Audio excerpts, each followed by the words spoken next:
ஏன் 4 படம் மட்டுமே நடித்து விட்டு அதுவும் சரியா ஓடல? உங்க குடும்பம் ஆட்சியில இருக்கின்ற ஒரே காரணத்துக்காக வந்த உடனே துணை முதலமைச்சராக இருக்கீங்களே திரு உதயநிதி ஸ்டாலின் அவர்கள், அவர் நடிகர் இல்லையா? அந்த நடிகரை பார்த்து நீங்க கேள்வி கேட்டுருவீங்களா?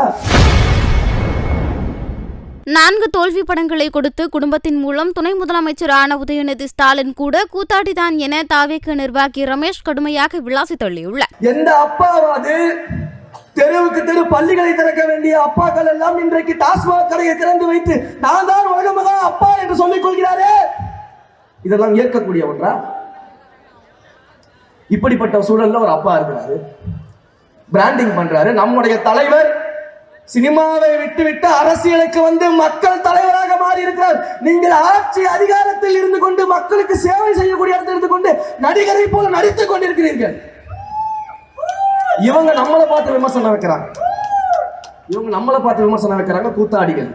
கூத்தாடிகள் பின்னாடி நிற்கிற ரசிகர் கூட்டம் அப்படின்னா இவங்க நம்மளை பார்த்து விமர்சனம் வச்சுட்டு இருக்கிறாங்க. என்ன தகுதியும் திராணியும் உங்களுக்கு இருந்தா எங்க மீது நீங்க விமர்சனத்தை வைக்க முடியும்?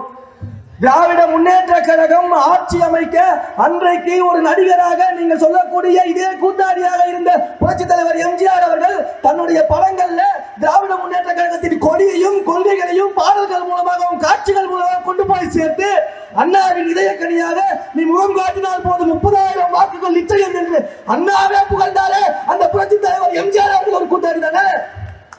அன்னைக்கு அவருடைய உதவி தேவைப்பட்டதில்ல. அண்ணன் கேப்டன் அவர்கள், அவரும் திரைத்துறையில் மிகப்பெரிய ஆளுமையாக நடிகர் தான்.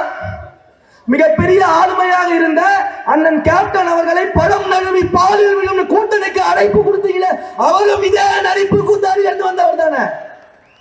அப்போ உங்க கூட்டணிக்கு நடிகர்கள் தேவையா? உங்க ஜெயிக்கிறதுக்கு நடிகர்கள் தேவையா? நாடாள கூடாதா? ஆட்சியாள கூடாதா? ஏன் 4 படம் மட்டுமே நடித்து விட்டு அதுவும் சரியா ஓடல? உங்க குடும்பம் ஆட்சியில இருக்கின்ற ஒரே காரணத்துக்காக வந்த உடனே துணை முதலமைச்சராக இருக்கீங்களே திரு உதயநிதி ஸ்டாலின் அவர்கள், அவர் நடிகர் இல்லையா? அந்த நடிகரை பார்த்து நீங்க கேள்வி கேட்டுருவீங்களா?